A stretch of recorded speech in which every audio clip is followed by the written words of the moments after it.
This video talks about the NVIDIA Corporation chart which is traded on the NASDAQ. This analysis makes use of Ichimoku Kinko Hyo, the relative strength indicator, and the Fibonacci ratio.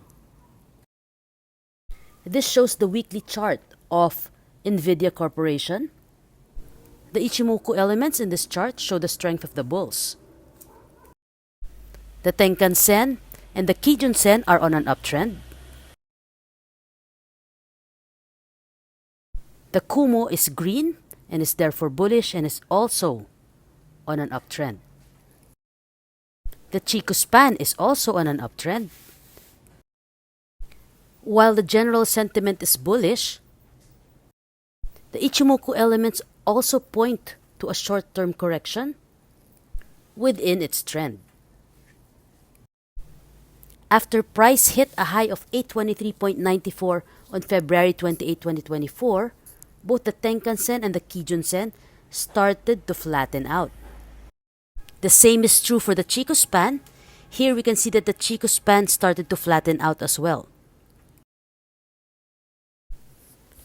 And while the Kumo is still bullish, both the Senkou A and the Senkou B have started to flatten out as well. While the flattening out of these Ichimoku elements does not necessarily mean the end of an uptrend, it could otherwise signal the start of a correction in price or a correction in terms of time. In a price correction, the price will tend to move towards the Tenkan Sen and Kijun Sen levels to achieve equilibrium. In a time correction, the price will tend to move sideways until that equilibrium is achieved. In this weekly chart, we see that there's a gap between the candlestick and Tenkan Sen and Kijun Sen lines.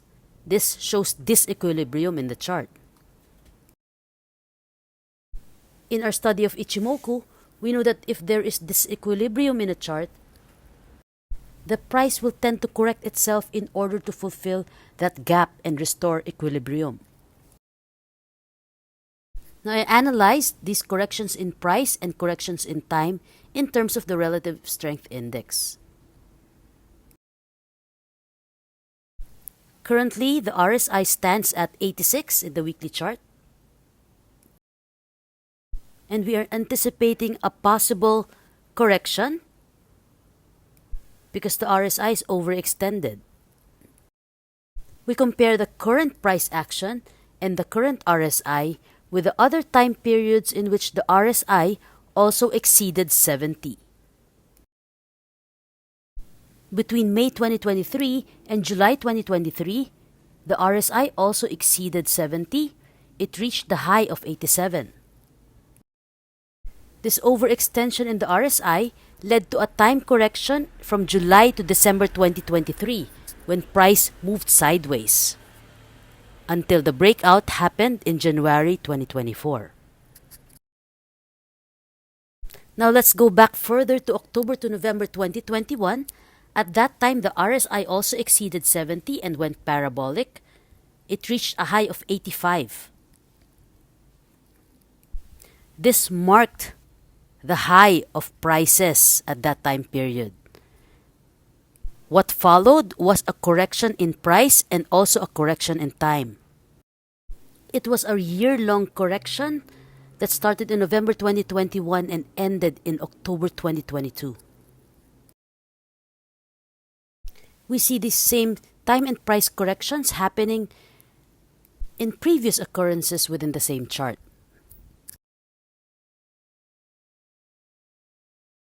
Since history is a good indicator of what will happen in the future, we might be able to conclude that another price or time correction will happen soon.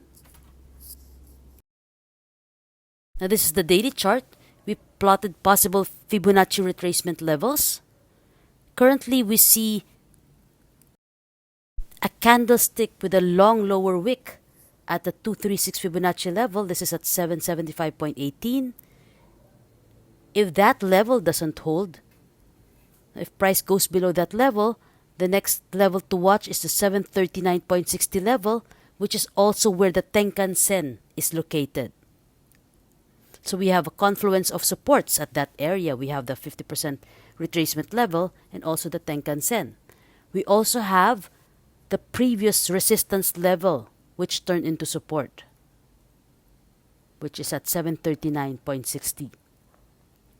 If price is unable to hold at that level, the next support is at 723.70.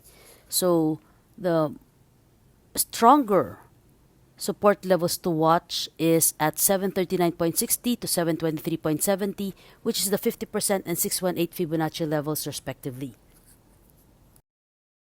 Now, if price is able to break above its previous high,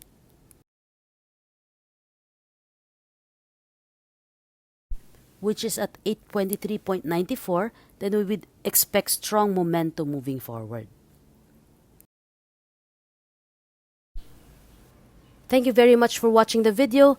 This video is not a recommendation to buy or sell securities. Until next time, bye.